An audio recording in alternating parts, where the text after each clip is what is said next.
Have you given any thought to contributing to the melt? It's easy to do. Just click the Patreon link in the episode notes, and for as little as $3 a month, you can get access to bonus episodes, early access to regular episodes, and you can also participate in monthly Zoom meetups. It helps to keep the magic happening here at the Melt.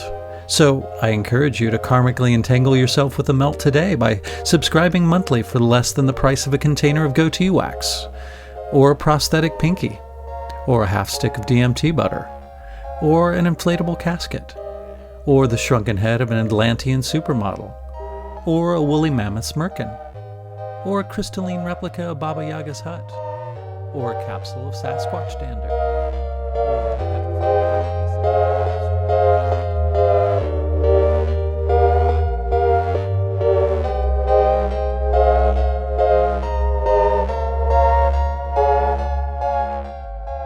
Hello, my name is Chris Snipes, and you are listening to The Melt.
As we've already established here in this neck of the woods, reality is collaborative.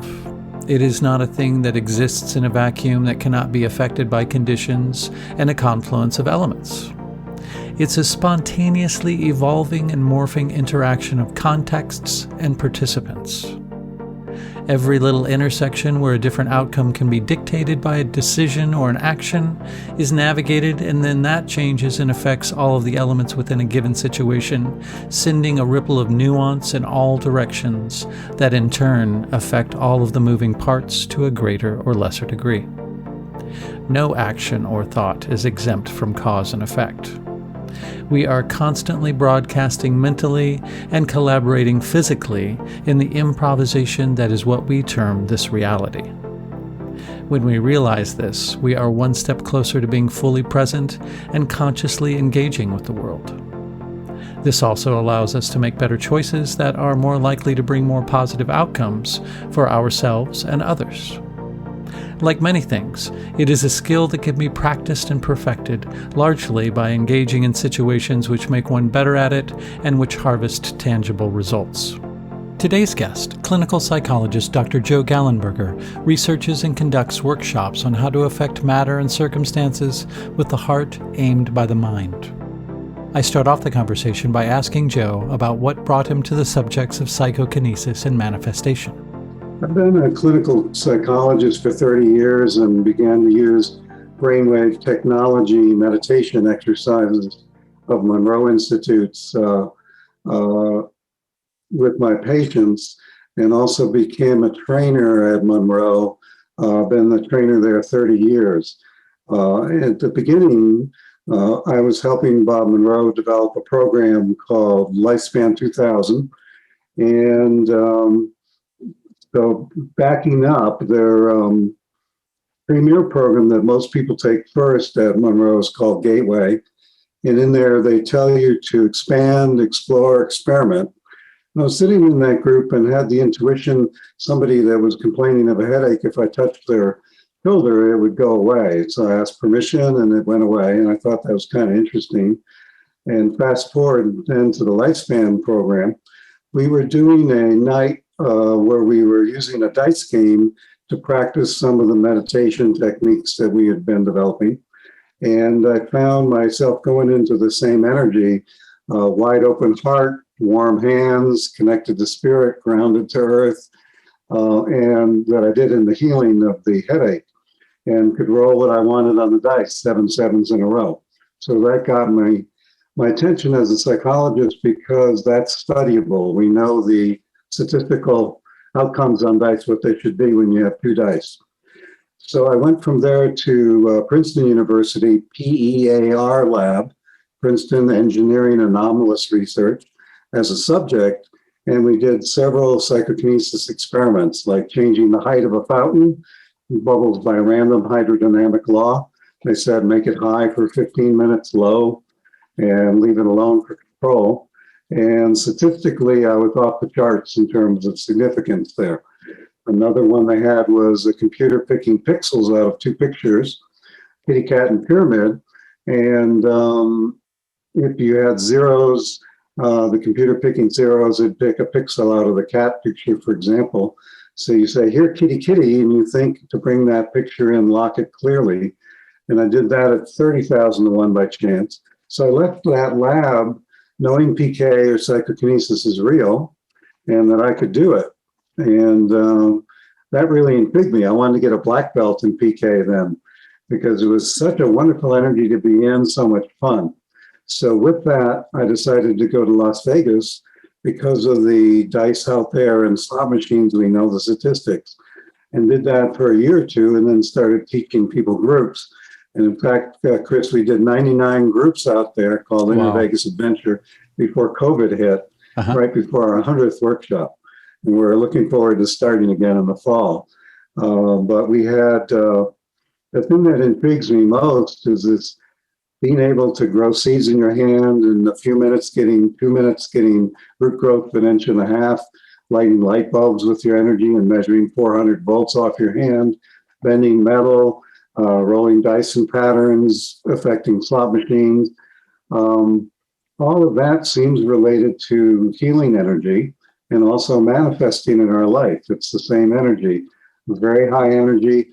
Intention is like the steering wheel of a car. It sets direction where you want to go. And then you move your intent through your heart or your loving energy, and you can affect physical matter reality for manifesting, for healing, or PK. PK just happens to be more studyable. So that's how I got going, and been doing it now 20 plus years, and have products like my Liquid Luck book and CD to give people a taste of that quickly, to a home study course that's very extensive in this area. Nice. Is that a pretty good intro, Chris? Yeah, I think that covers the basics for sure. And the thing that all those things have in common are, and I like the way that you put it, because I would tend to say what those things have in common is the dynamic of affecting matter with your mind, but you prefer to put it affecting matter with your heart. Why is that? Very much so. So that PK and psychokinesis, telekinesis both mean the same thing. And most definitions you'll see is affecting matter with your mind. But I found, like, say, that mind being the steering wheel in a car, it would set intention or direction, but the car goes nowhere without gas. And so you need a very high energy. And we found the best energy is the energy of unconditional love. You could use the energy of tremendous anger, numbers of other things, and particularly have negative PK where things break around you. I was going through a divorce 20 years ago, and all the appliances in my house started breaking, shavers, dishwashers, garage door openers. And then I realized I was in an agitated energy state, and I was thinking broken home. And so things were breaking. So I changed my thought to building a new life, and half of the things repaired themselves. Wow. And we got going back on the positive direction.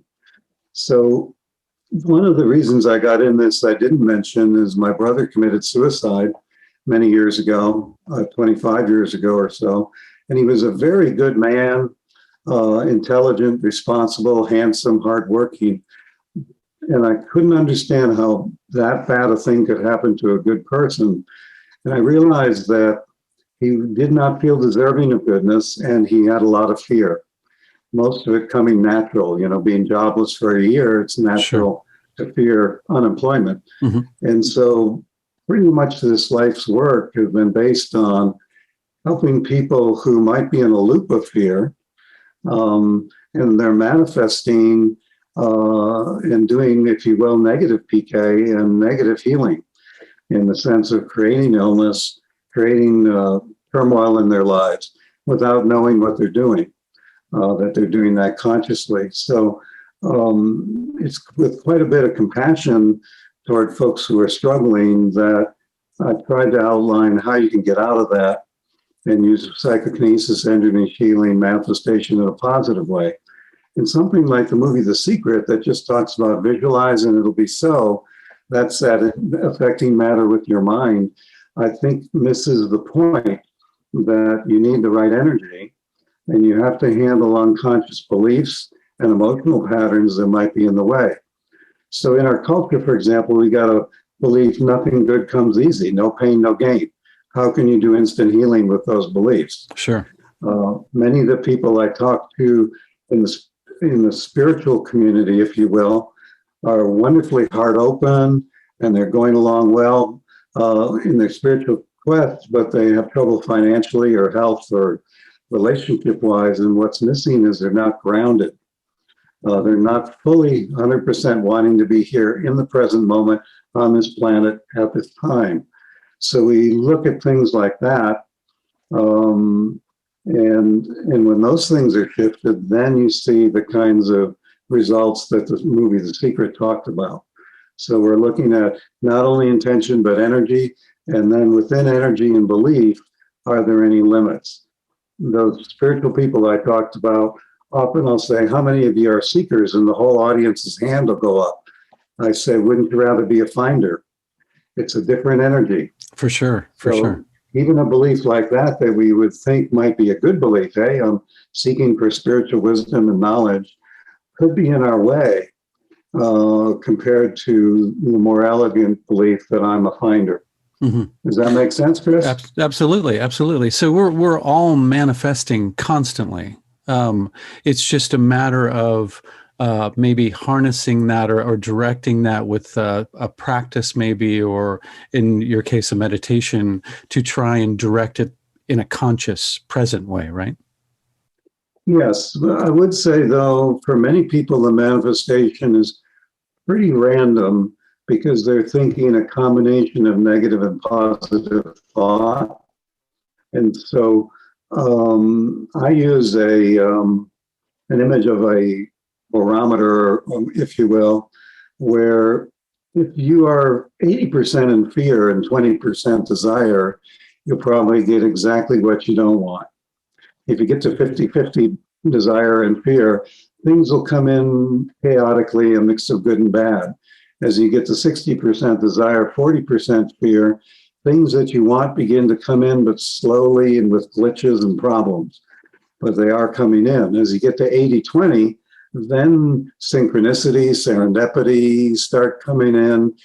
Things manifest more quickly for you, like that. And as you get to 90-10, it gets to be really miracle space. You don't have to be perfect. You don't have to get rid of all fear. And we're using fear very broadly as anything that would cloud love. So that could be cynicism, depression, anxiety, doubt, all kinds of things. So on my wall here, my favorite expression I've come up with is, fear is expensive, love is priceless, choose wisely. For sure. And the other urgency besides personal situations like my brothers that I mentioned is I think we're in a culture right now where fear is very rampant, and that's going to tend to pull us toward negative manifestation and limit what we think we're capable of on the positive. So I think it's very important right now for us individually and then to our families and our communities to move out of fear. And there you don't see a lot of tools suggested, say, in the movie The Secret. I'm picking on that today, to deal with the shadow, to deal with fear, to go beneath the surface and see what's really going on. So in the MC Squared program I developed from Monroe Institute, in the home study Sync Creation I mentioned, We have a lot of tools to help you identify what might be blocking you emotionally or intellectually and get rid of that, and so you can move into higher energy. And so we're aiming for an ever increasing yoga of love, where each month, each year, you are less and less fearful, more and more loving toward yourself and others, and therefore more powerful. Mm-hmm. So that's kind of probably how people get into ruts, right? Because they maybe something bad happens to them, and maybe two things in a row bad happen to them, and they start thinking that either they were born under a bad star, or they're cursed, or their luck is just horrible, so they don't even try to aim outside of that anymore. And before they know it, it becomes sort of an unconscious way of living, and then it's like a self-fulfilling prophecy, kind of. Yes, from my point of view, it's a free choice universe. We're free to believe in and feel whatever we want, but we can get off track. I'm going to make up an example. This is not a true one, but say I'm a 15-year-old boy and I see a gal in class I like, and I ask my friends, do you think she likes me? And it gets telegraphed to her. And finally, I go up to her and ask her to the movies on Saturday night, and she stiffens and reddens and says no and walks away. I'm going to assume she didn't like me. What I don't know is she likes me a lot, and she asked her dad if she could date, and he said, no, you're too young, you got to wait another year. So I'm picking up her anger, her shame, and frustration at her dad's rules. But now I've had an experience. So a couple months later, I lick my wounds and I get up the motivation to ask another person out, but now I have fear. And so my timing is off. I go up to her when she's around her cool friends. I'm sweating under the arms, big rings. My posture is stooped over, and I say something like, you wouldn't want to go out with me, would you? And she picks up my vibe and says, no, buddy, get lost. Now I have fact, 2 in a row, that people I like will not like me. And I could play that for a long time with the universe confirming my experience loop until grace or something gets me out of that. And that can happen. You could do the same exact thing, only on the positive end of the spectrum too. Sure. Some people there's a lady, I think her name is Helen Hartzell. She seems to win every contest she's ever been on, all the TV shows and things. And she's now, I don't know if she is still living, but there is some YouTube video of her when she was elderly. And she's filled with generosity and ebullience and love of life and all of that. And it perpetuates a positive cycle. But now we do have the technologies for wherever you're starting. You can hold up, go back to neutral, and then from there, move into ever increasing heart energy and get going with seeing results pretty quickly. The Liquid Luck book and CD that I have out, I started the exercise as a CD. It's a download now. And it basically uses an image from Harry Potter where you would see a golden container and you would fill it full of happiness, gratitude, feelings of abundance, feelings of compassion to get yourself out of ego, feelings of praise for the world, then feelings of good fortune. And then whenever you want to have an exceptionally lucky day, take a drink. And within hours, we began to get reports of people selling houses that have been on the market for a year, getting multiple offers, people solving invention problems that have been bugging the team for a long, long time, people hitting $1,000 scratch ticket 3 weeks in a row, finding soulmates, all kinds of things. So I wrote the Liquid Luck book to talk about what people have done when you shift that energy. And you can do the deep work we talked about, looking at your childhood and patterns from your culture, but you can also transcend it by an image like, oh, I'm an alchemist from Harry Potter and I'm making this lucky liquid, and at least get a taste that this is possible. So we try to serve both people that would just say, this doesn't sound like it's true, give them a taste that it could be. And then also, gee, I'd like to do the deep work so I could really become a master at this consistently. And that reminds me of, have you heard of the experiments where they have tried to charge water with certain frequencies of love or hate or anger or something like that, and that water takes on that vibe, and it actually, I mean, it can actually affect the person that imbibes it. That's what the meditation reminded me of. Is have you heard of those experiments? Yes, in fact, they've done quite a bit of water in a science lab, even changing the pH measurably. When people send energy to water with the intention to raise or lower pH, they have worked with pristine DNA and having people send negative energies like anger versus positive. The DNA reacts much more positively and strongly to the positive messaging. There's quite a few experiments now that are four-way double-blind elegant. One I like a lot is they have a vial of bacteria, and there might be 100 million bacteria in the vial, and they know a particular antibiotic will kill 98% of them in 20 minutes. And then they have another vial, same conditions, except they have healers protect that with their energy. And an hour later, there's a much better survival rate. And so the bacteria is fun because there's no placebo effect. It's very easy to measure very precisely down to the millionth of how much of a response you're having. And so we are now in science. Pear Lab that I mentioned at Princeton has closed, feeling they've proven PK beyond any reasonable doubt. When you look at the meta-analysis of the data, it's what we call a 6 sigma event, 1 in a billion to chance this could only occur, once in a billion by chance. So the data is good. We can talk about why it's not believed and accepted, but the data itself is very strong at this point. Why do you think there is so much resistance to that? Or there's maybe not so much, but there still is people who don't want to listen to that data?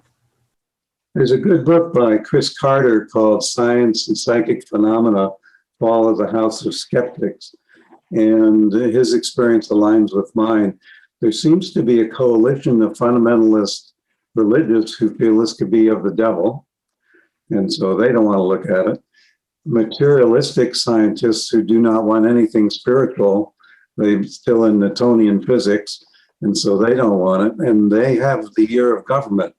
There was a big organization with them, and they said, well, we're going to debunk, and the thing we could debunk most easily would be astrology. So they set up an experiment, but it came out positive. So they changed their charter that we will do no experiments and we will not look at anybody else's data. Yet they go around pronouncing that this stuff is bunk. And they do have the ear of the press and government. That book that I mentioned is a good exploration of why the data is kind of quiet. There's a book called The Metal Benders by two physicists from England. They have electron microscope pictures of the metal, and it looks different if it's bent with psychokinesis than with force. Yet you could fake it on YouTube, the metal bending. But besides that, there seems to be a realistic phenomenon. We do this program called MC Squared at Monroe now virtually around the world. And for example, we can just take dice and say, okay, everybody on the call around the world, roll the dice 10 times aiming for doubles. And we know a double should come up once in every 6 rolls. So if we have 24 people, we can divide by 6 so we know exactly how many doubles should come up statistically. And we usually more than double that. So the last workshop I was in, 18 should have come up by chance. We got 34. And so people immediately get proof that something's going on. And Monroe Institute and I both feel strongly that rather than somebody telling you this, it's good to experience it yourself. Then it'll be a known. Monroe is big on taking beliefs to known and not just pick up somebody else's belief system, if you will. Have you found that there's any more, or if there's any more power with group intent as opposed to just singular intent? That's real interesting, Chris. The Princeton lab studied that. Other people are studying it. And it seems like if you and I were friends and in good coherent energy, we could be more than twice as strong applying our intention. So, for example, in Las Vegas, we have 18 people around a dice table. We all have the same target for double. We've raised our energy through meditation, and we're in heart space, feeling connected to the earth, connected to spirit, and that forms a very powerful energy. But there's a big if. The energy has to be coherent. So if you ask 18 people to order a pizza, you could spend an hour trying to do that. You'll have vegans and vegetarians and meat lovers and God knows what, right? So in group effect, in our culture, we need to move to that consensus of coherence before we would get a strong PK effect. But lovers, good friends, people that are simpatico in a laboratory or even 3 or 4 at a dice table can do beautifully if their energy is coherent with one another, their intentions the same. There's lots of energy healing systems, Reiki, etc. I think what they have in common is they form an agreement between the healer and the healee for the energy to transfer, and it's kind of a sacred contract, if you will. And those energies can be met by other angels and divas or who knows what energy coming through. But when we do group healing, for example, in the Vegas workshop, people have woke up second day of the workshop pain-free from post-polio syndrome for the first time in 20 years, and we weren't even focusing directly on them. We've had folks where we focus healing circles in the MZ squared program I mentioned, and syncreation, where people have gone to clear CAT scans with cancer, ADD, headaches that have been really difficult and chronic, sore knees that then I get a report 10 years later, it's still okay. So we get some pretty dramatic healing. But illness is mysterious. There can be reasons for illness that override that intention to heal. I'll give you an example from real life. My mom was very sharp mentally, could do New York Times crossword puzzle and ink. And one big fear she had is she didn't want to end up with Alzheimer's. She did end up with it. And after she died, I kind of checked in with her and said, Mom, what was up with the Alzheimer's? And she said, well, I couldn't figure a way to get rid of all my sticky religious guilt.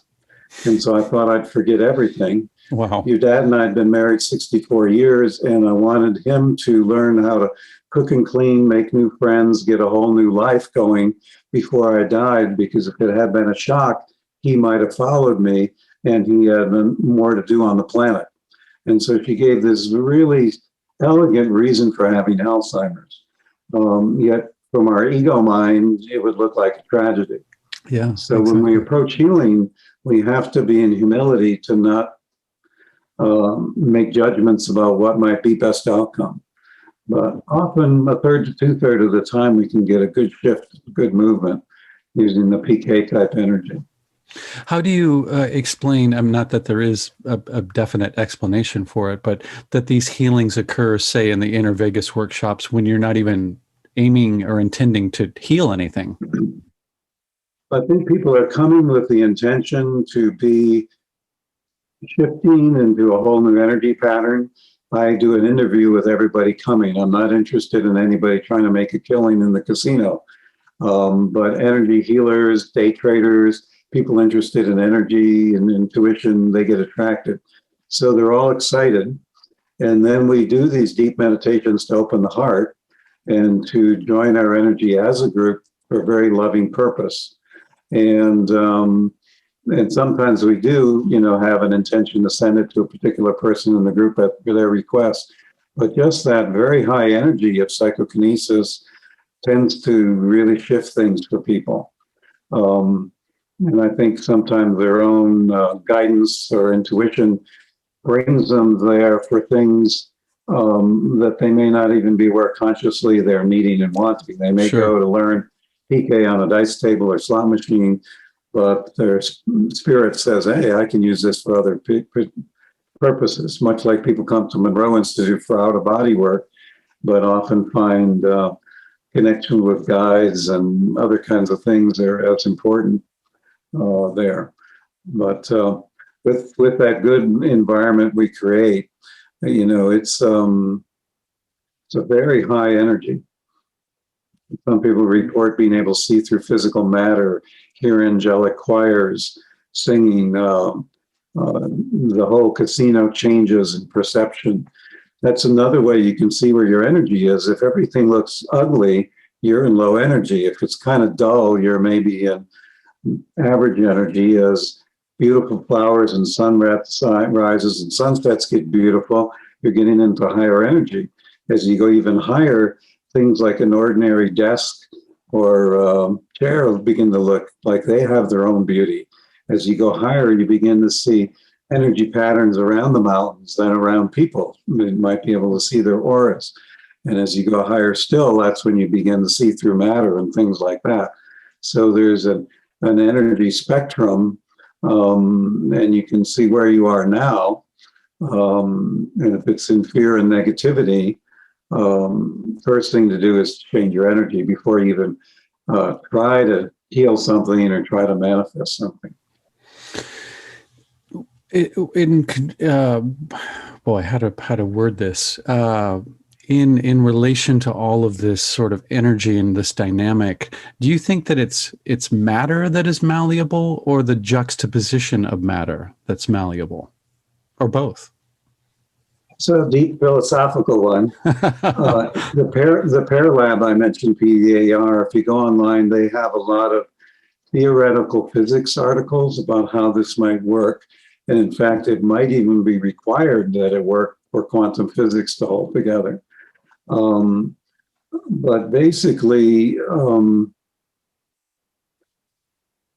we know that what we're sitting in right now is illusion. The desk I'm sitting at is 99.99% nothing, yet it appears solid. And if you hit me on the head with it, I would feel a conk, right? But if we look at the small parts, you have the protons, neutrons, electrons, atoms, quarks, that most people know about. As you get even smaller, it looks like little packets of energy. And then maybe even below that, packets of information. And below that might be packets of consciousness. And my personal belief is the ground of reality is love. And consciousness expressing itself as love. So when you ask the question, what we're affecting, it does seem we wink out of normal time space in energy healing and in PK into some other place, let's use the word place loosely, and form a new energy pattern and bring it in. And so I've had the experience where when I threw the dice, they seemed to be rotating on top of the table long enough for me to go to the bathroom and back. There was such a time expansion. Wow. And yet, once I got bored with that, I said, okay, land on 3-3, and they did.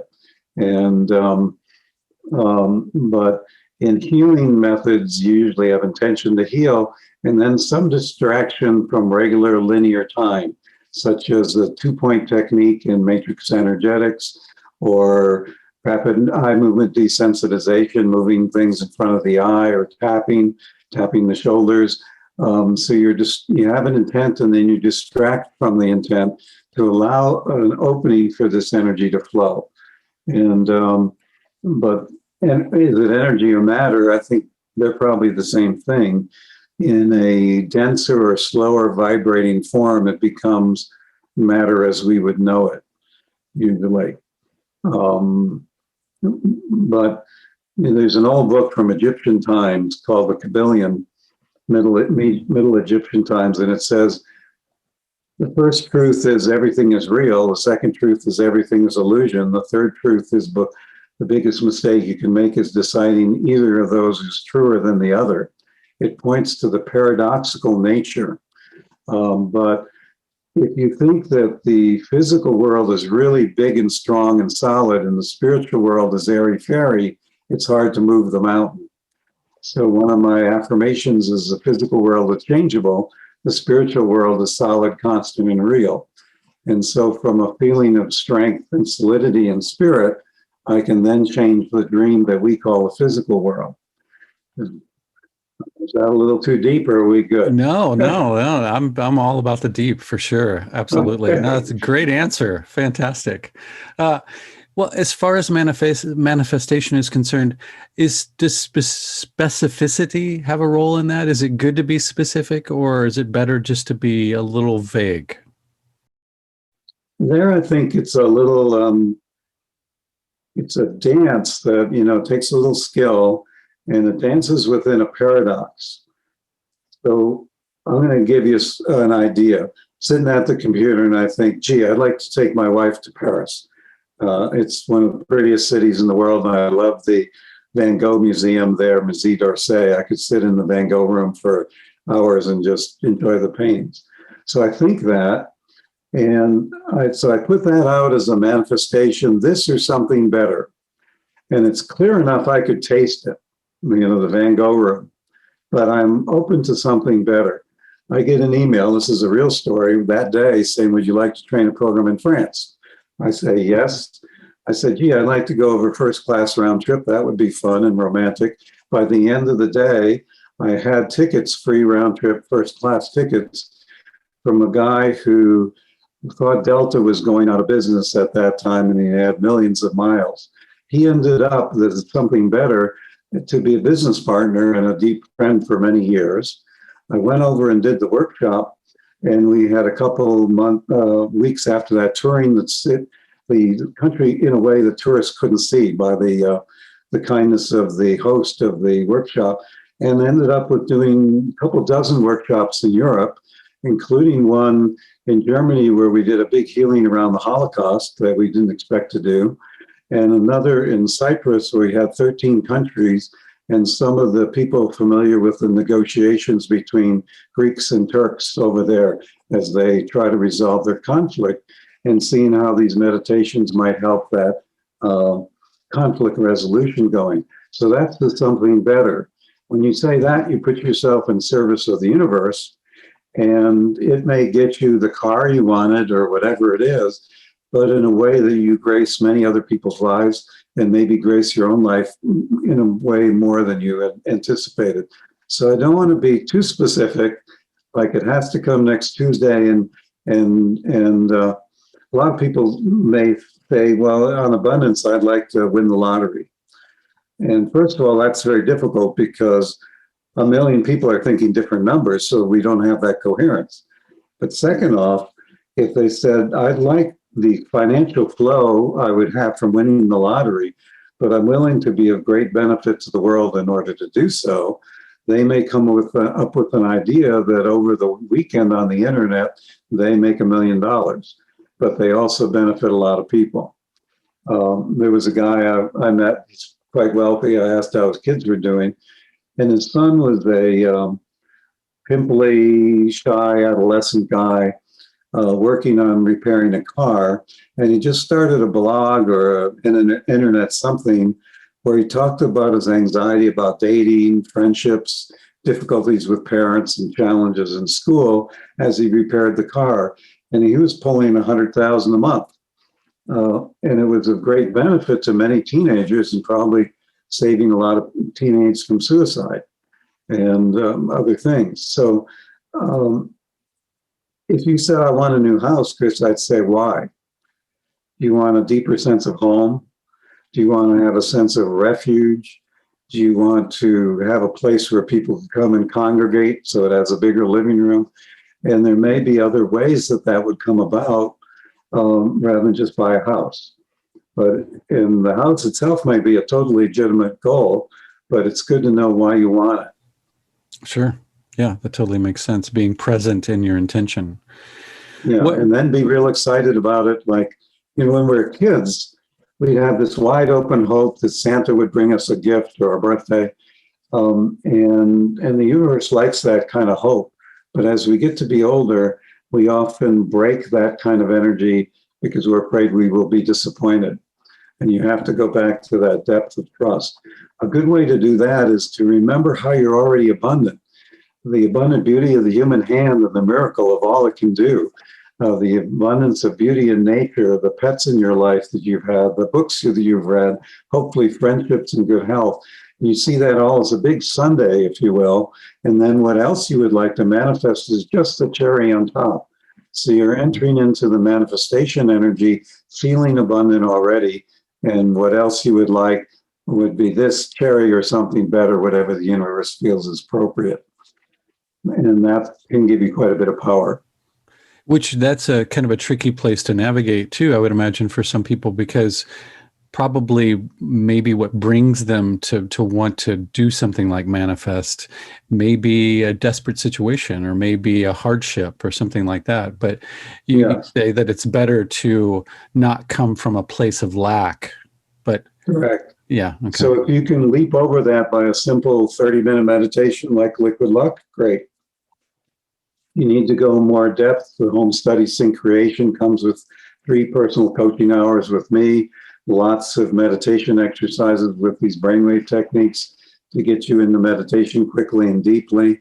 The programs at Monroe I mentioned is another way where you can do things as a group and get a group inspiration. Sometimes even counseling is appropriate if somebody is clearing, trauma work, or parents saying you will never amount to anything, or whatever, messages might be there that are very toxic. But the key is to not say your past experience means nothing new can happen in the future, even if it's been terrible for 20 years or 30 or 40, because I've seen amazing shifts. Or somebody that's been on top and got knocked down badly, an entrepreneur who got betrayed in their business and lost everything. To get back on the horse, they have to clear some of the emotional ramifications of what has happened in past experience. If a person is, ticking on not being able to make the rent in 2 or 3 weeks, it is challenging. Or if they're waiting for the results of a biopsy when they've had cancer before and they're afraid it came back, that's when these deep meditation techniques can turn things for somebody pretty quickly. I've also heard that if you're trying to manifest something, you speak as if or ask as if you already have it, not like it's something that's going to happen in the future. Yes, I don't get real legalistic, but it tends to be more powerful to say, my desk is clean as a whistle and everything is organized, than next week I'm going to get rid of all this dirty garbage on my desk and get organized for the first time in my life. So the first one is simpler. It's a more positive language. It puts you in it, I am. So I use simple things like I have arrived, meaning I've read every book, taken every workshop, had every experience to be able to right now create what I would like to create in my role as a creator on the planet. But so I don't worry too much if somebody, but they say, free beer tomorrow on the wall is a poor sign. Then tomorrow never comes.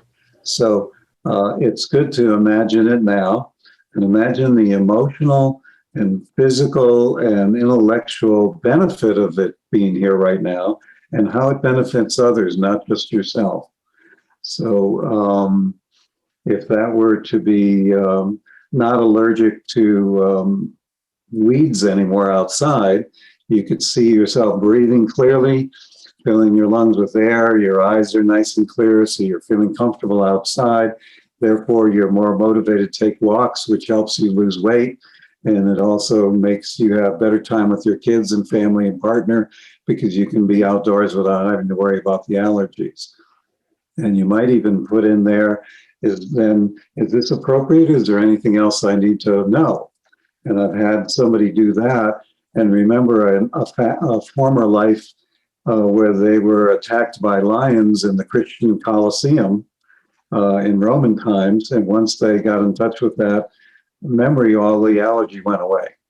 So, you try it first with positive thinking. That doesn't work. Do not assume you're not deserving or you're not talented enough. You ask questions. What else might this be calling me to look at? And the allergy may be calling you to look at healing something that needs to be healed, and then they will go away.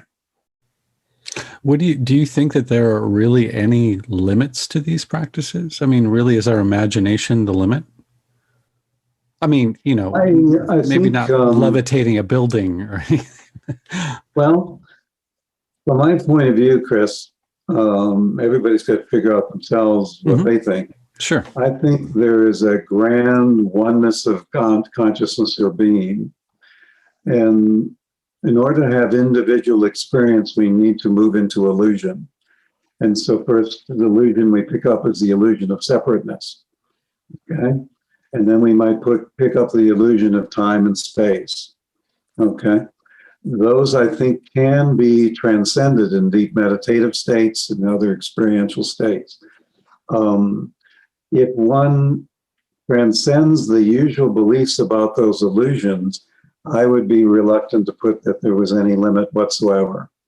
With the respect for other people's cooperative illusion that we have, okay? So whatever we are thinking is bouncing off of everybody else by our own agreement. So if somebody did lift a building, let's say the Washington Monument lifted up 100 feet and was floating there, that would be quite a shock to the culture, correct? Yes. And so I think we have some unconscious agreements about how far and when certain things can be done. The more private the issue, there I've seen somebody with a tumor on their ankle, and they look down and they touch it and use one of our meditations that dissolves, we call plus discreate, just says plus discreate, and you can see it go away instantly. And there are films online where Qigong masters are working on a tumor over 20 minutes in the urinary bladder, and you can see the tumor shrink. So in certain circumstances, a lot more goes on than we think usually does. Statistically, out in Vegas, we've had the last workshop, a lady rolled 48 numbers in a row with no six. It should come once and 6 times statistically. But that kind of miracle can happen a little on the quiet side. I do think there's an energy component, so that it may take more energy, not just belief, to lift a building than it would to lift a feather. I'm not sure about that, because that could just be my belief, and therefore it becomes more difficult. But in my experience over time, at looking at this, I think there is a genuine energy component, but I think we are designed to be unlimited energy beings, getting energy in unlimited quantity directly from source. That's usually cut off, and we get it from other people by getting their attention, by being the good boy, the good girl, the bad girl, the rescuer, the rescuee. And so we're energy starved. But as we reestablish our connection with the highest of energy directly from source, however you define that, as God, beauty, whatever, our capacities increase exponentially of what we can do and how quickly we can do it. And I've seen that, with my own eyes, things like teleportation. There have been episodes of levitation, things that most people would say would be impossible. Yeah, that you've witnessed. You've witnessed levitation. I've witnessed teleportation a number of times. Wow. My own experience, one time a spoon went from my pocket went from a lady's pocket to my pocket in a group when we were doing strong spoon bending energy. Wow. Half the group heard a voice say, "Look in your pocket, Joe." So I did. Didn't even know it happened. I was on a lawnmower once, a riding mower, when I looked down and a copperhead snake had wound its way up through my knees and was looking at me in the face. And the next second, I was 1,000 yards behind the mower, and I had to run across to pick it up again before it ran over my tomato plants. And I think that we've had 2 reports of people driving through a truck or a tree when they should have crashed into it. Yeah. But they seem to be able to drive through an object. Had people where something was missing, like a ring was stolen and the place was fingerprinted and searched. And they said, well, I can bend metal. I'd like the ring on my bedstand the next morning. It's beloved from my grandmother, and it was there the next morning. So we see some spooky stuff occasionally. Sure. Are you familiar with Cynthia Larson? That name's not ringing a bell. Okay, yeah. She talks a lot about quantum leaping, talking about exercises where, and I think that I've heard you mention it too, where you can even affect things, like time is obviously is an element of all this, but you can affect things retroactively too, right? Yes, they've done psychokinesis experiments, like affecting that random number generator that's basically picking 1 and 0, like a head-tail coin flip. And they can affect data packs that were there 20 years ago, as long as no human has observed it. Once it's observed by a human, it seems to be locked in. Interesting. But while a computer's holding the data when no human has seen it yet, we call that retroactive causation. That seems to be there. On a human level, there's a book called The Urban Shaman. It's a Hawaiian healer shaman tradition. And he says that when you injure something, say in the body, it's held by the emotional body in that injured pattern. So he's an example of a surgeon who cut his hand making salad for a dinner party. And then he made the same motion as if he had not done that. And looked down 20 minutes later and there was no injury. So I was in a car once and I burned myself with a cigarette lighter and branded my thumb. It was charred. And so I made the motion as if I had not picked it up wrong, but picked it up correctly. And in 20 minutes, I looked down, there was no sign of injury. So then I said, gee, 20 years ago, I was in a motorcycle accident that ended up in traction 6 months, body cast 6 months, long leg brace 18 months, pretty smashed up. So I went back in my mind to that time and rehearsed having successfully avoided the accident. And I could feel shifts even 20 years later in my physical and emotional bodies from rewriting the past. So I think it can behoove us to feel that our past is quite fluid. Some people say when we heal 7 generations backward and forward.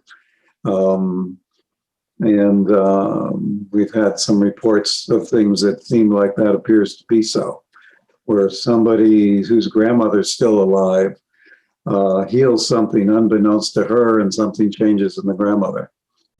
Wow, that's amazing.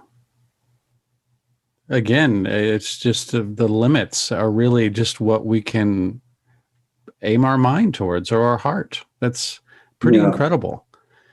So has this stuff always, have these kinds of things always happened to you sort of naturally, like throughout your childhood and stuff, or did you have to cultivate it? No. As a kid, though, I was blessed to be born into a nice, loving family. When I was maybe 5 or 6 years old, I began to have experiences of oneness. Just I would be on my bed laying down and I'd feel like I was one with the whole universe and would go into an ecstasy state. I didn't tell anybody about that because I thought they would think I was crazy. I was being raised in a Catholic home, so I did look at Christian mystics literature and read a lot of that, and went into a monastery when I was 14 for 2 years with, vow of silence and all of that. And then I found that that was not a very conducive environment to my rebellious nature. And I missed some of the social things that could occur. So I moved out of there and then went into school and studied psychology and then Eastern religions. The PK stuff, the psychokinesis stuff, came later, as I mentioned, being in the Monroe programs. But before that, there was quite a bit of telepathic connection, say with my mom, that kind of thing, but nothing I would call psychokinesis until later. And I had a lot of depression in myself that I had to overcome to get into these energies. Depression did run in our family, in many of my brothers and sisters. Do you think that that this sort of activity happens more naturally in kids, and they just kind of, kind of get conditioned out of it? Do you think that they're more open to this sort of stuff? Yeah, I think if you believe in the model of other lives, people come in with different levels of skill and experience. Sure. And so we identify people, say in the MC squared program, when we're doing that, they get to a place to bend metal and they freeze, for example. And what comes up is a memory of being burnt at the stake in another life for having power or lighting the match. But something about power is dangerous. Kids coming in this time, the biggest spoon bender on the planet, I think, was Jack Hawk. He'd usually have 300 people in the room, but he always had kids because their metal tended to bend first. My own children growing up, there seemed to be some skill at that before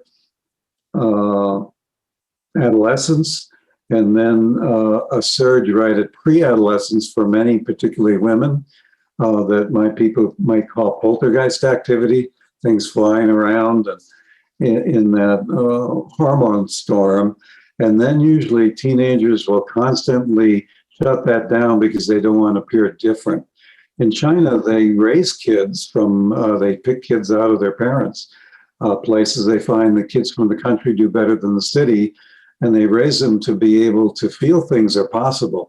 So you see films of things flying around the room, an apple going from ripe to raw, things disappearing out of a jar and reappearing somewhere else.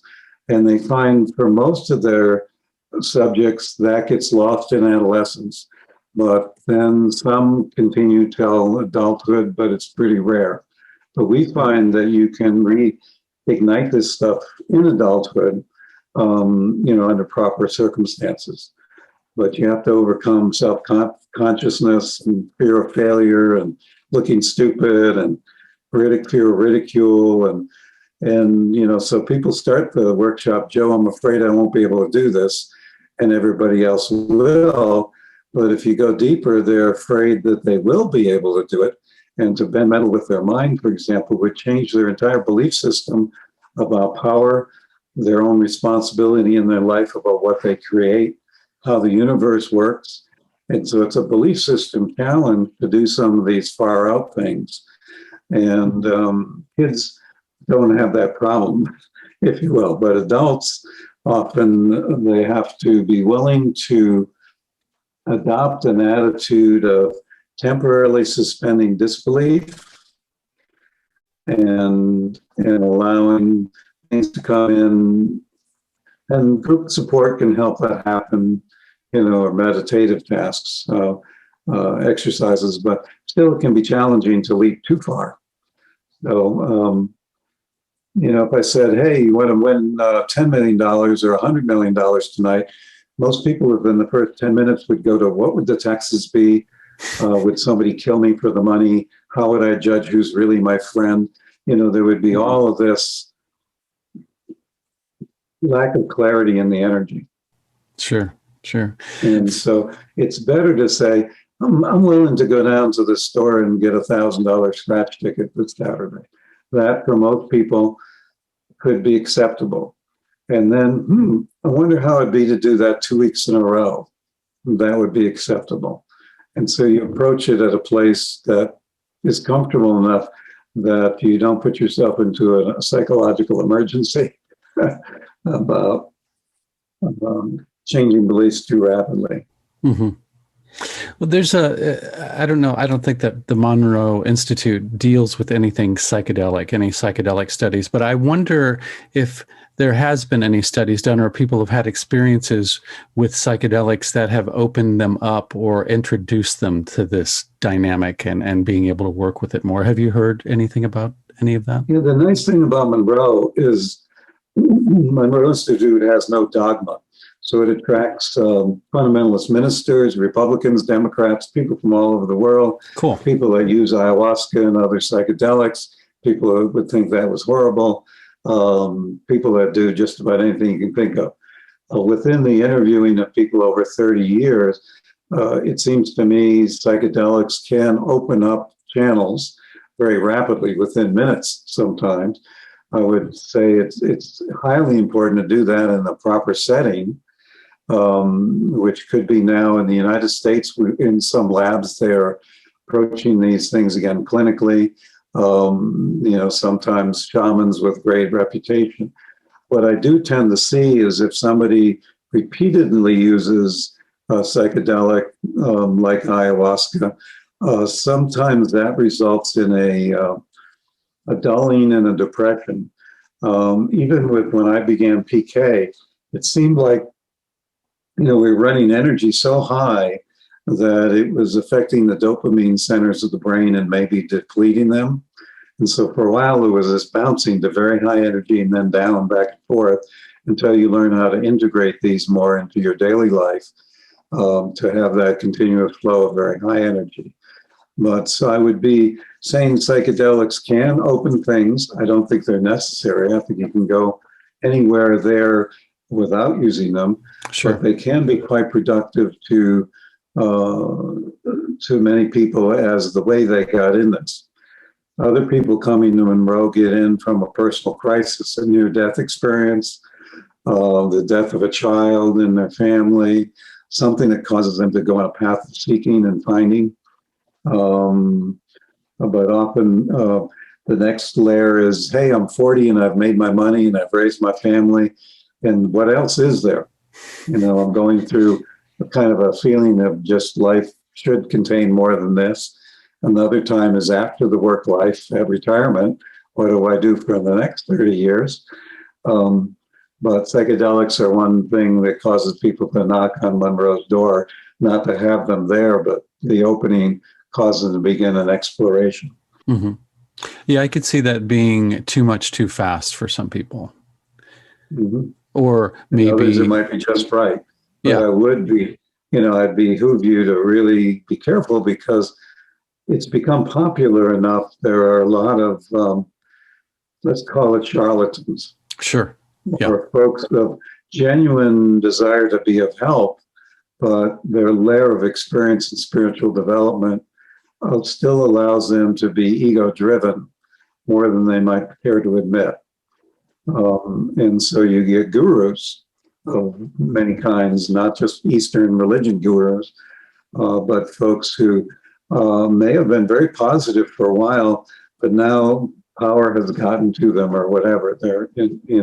So you want to really check your own intuition and get some good referrals from people who know this area well. For sure. And intent is, again, important. A lot of people are using like ayahuasca recreationally, which sounds absolutely insane to me. But you got to make sure that you're doing that for the right reasons. Yeah. So if you want a roller coaster ride, it probably will give you one, but it may not be the ride you were hoping for. If the setting and set and intention is correct, then it can be deeply open. Absolutely. Absolutely. Well, we are rounding in on an hour, so I'll just ask you if you have any other projects that are in the works or anything that you're working on right now. Yeah, the superpower film at superpowerfilm.com was very exciting. I am working with somebody that we might potentially put out a video game to enhance consciousness. Cool. Monroe Institute's coming out with an app in probably midsummer where there'll be lots of free meditations, even 5-10 minutes long, moving into deeper things, moving into workshops, moving into week-long workshops.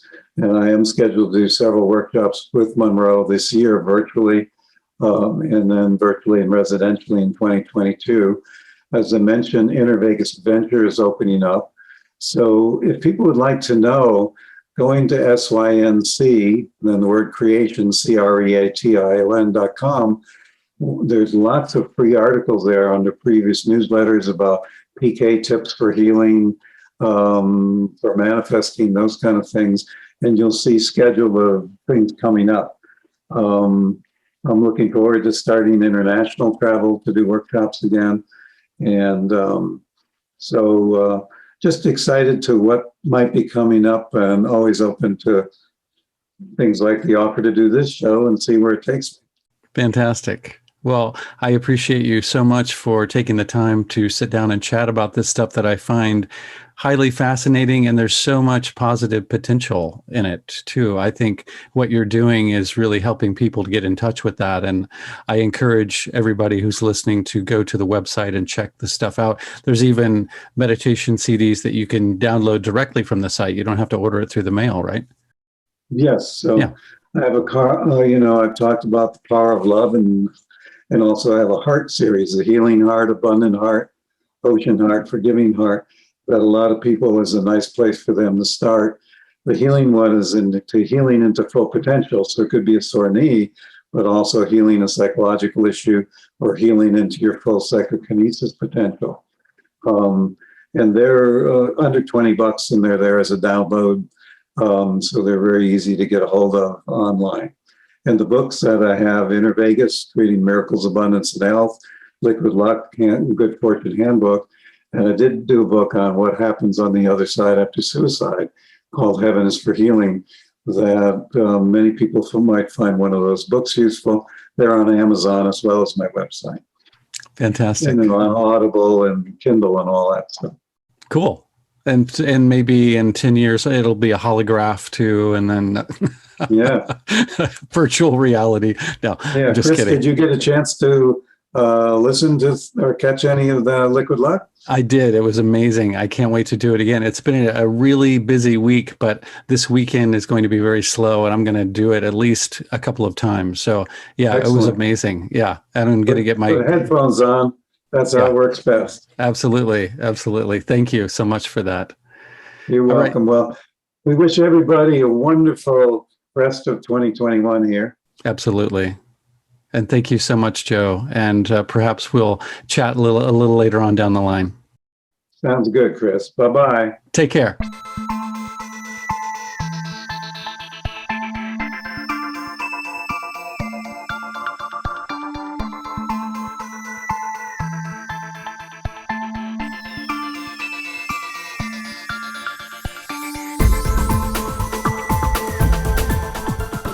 If you've liked what you've heard and would like to contribute to The Melt, there are a few ways that you can do that. The most tangible would be financially. Just click the Patreon link in the episode notes, and there you will find ways that you can contribute for as little as $3 a month. This will give you access to bonus episodes, early access to regular episodes, and you can also participate in monthly Zoom meetups. Contributing financially will also help make The Melt better, pay the bills, and help to make this podcast a full-time endeavor that I can fully devote my time to and provide you with more content. Another way of contributing would be to go to wherever it is that you subscribe to The Melt and give it a favorable review or rating, and this will help it to reach more people. You can also spread the word to friends and family via social media, email, or word of mouth. And lastly, if none of those options are readily available or appealing to you, simply send your positive thoughts and intentions. In an interconnected and quantumly entangled multiverse, these also go a long way. Thank you.